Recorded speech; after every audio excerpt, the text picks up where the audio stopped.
there shouldn't be negotiations on the debt limit. This is something that they should get to regular order and get to work on. We should not have House Republicans manufacturing a crisis on something that has been done 78 times since 1960. Congress must avoid default without conditions, as they did 3 times before in the last administration. Democrats joined Republicans, put their politics aside, Democrats did, and made sure that that occurred, that happened. So this is, the president is not going to, change course here. We've been very, very clear that they need to do their job. Welcome back to Way Too Early. It's a little after 5:30 a.m. on the East Coast, 2:30 out west. I'm Jonathan Lemire. Thanks for being with us. That was White House Press Secretary Karine Jean-Pierre weighing in on the fight over the debt ceiling ahead of this afternoon's meeting between President Biden and top congressional leaders. Joining us now, someone who's been covering this saga closely, White House reporter for Bloomberg News, Josh Wingrove. So, Josh, great to see you. The president has made clear, at least publicly, that he is going to stick to his vow. He's not going to negotiate about the debt ceiling. He's saying these are 2 separate things.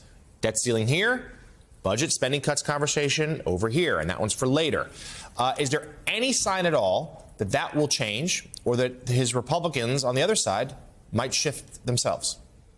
There's a bit of a sign, John, and good morning. This has been a saga dating back, as we know, to January when Treasury began using these so-called extraordinary measures to avoid default. And why did they start back then? Well, we didn't know how tax season would go. And that's why this has sort of crept up, because revenues from tax season have been less than some people forecast. And now you've got Treasury Secretary Yellen warning that the deadline could be as early as June 1st. So everyone sort of has been dug in, expecting a battle that might have stretched till summer and may still stretch until summer, but now they're sort of trying to speed up in case that's not the case. Now, they are drawing that distinction that you mentioned, and part of it is theoretical, right? They think that the House Speaker is more or less dangling the economy over a cliff and threatening to drop it if he doesn't get his way.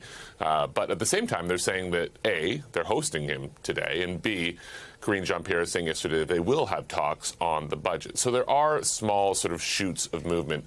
Part of that, John, is because some of the leverage points that the administration has hoped for haven't materialized. You heard this from Michael earlier in the show, how, for instance, the Senate is not going to be an off-ramp. Mitch McConnell warning that they're not going to sort of ride in on their horse over the hill to try to save things. And there also hasn't been moderate House Republicans sort of dipping their toe in the water to put pressure on McCarthy or to signal that they might support a discharge petition, which would allow Democrats to go around the Speaker. So McCarthy's position has consolidated a bit in a way that the administration wasn't sure if that would be the case, and that's informing a lot of the sort of, groundwork going into this meeting. So you just ticked off a few of the off-ramps the White House could have, but probably now can't explore. Another one the president has mentioned recently, and others have as well, is the 14th Amendment, invoking that to raise the debt ceiling. Explain to viewers how that would work, and is there any likelihood that he would use it?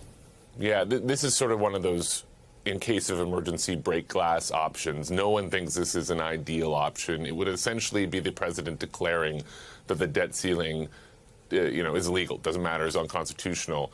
You might pair that also with other sort of extreme, unilateral, unproven legal theories. John, we've talked before about minting the coin as an option that sort of, tears up econ Twitter from time to time. And so whether they do that, I think is sort of a last resort option. That is a case where Yellen says, we're not going to make a Social Security payment tomorrow. This is absolute 5 alarm. Something needs to happen. It would immediately go to the courts. But right now, they're trying to get a deal before that. We have a fresh projection, I would note out this morning, from the Bipartisan Policy Center, John. They're a think tank whose forecasts on this are watched super closely. Their model was designed in part by Jay Powell, who, of course, is now the Fed chair. And they're saying that the range of when time might run out, it could be early June, but also could be as late as July. So this one might drag on a little bit yet. There's just no certainty about when the deadline will be. Yeah, and one thing we do know for sure, a breakthrough unlikely this afternoon. Perhaps small progress can be made. I know you have a long day ahead of you. We appreciate you starting it with us. White House reporter for Bloomberg News, Josh Wingrove. Thank you, my friend. We'll speak to you soon.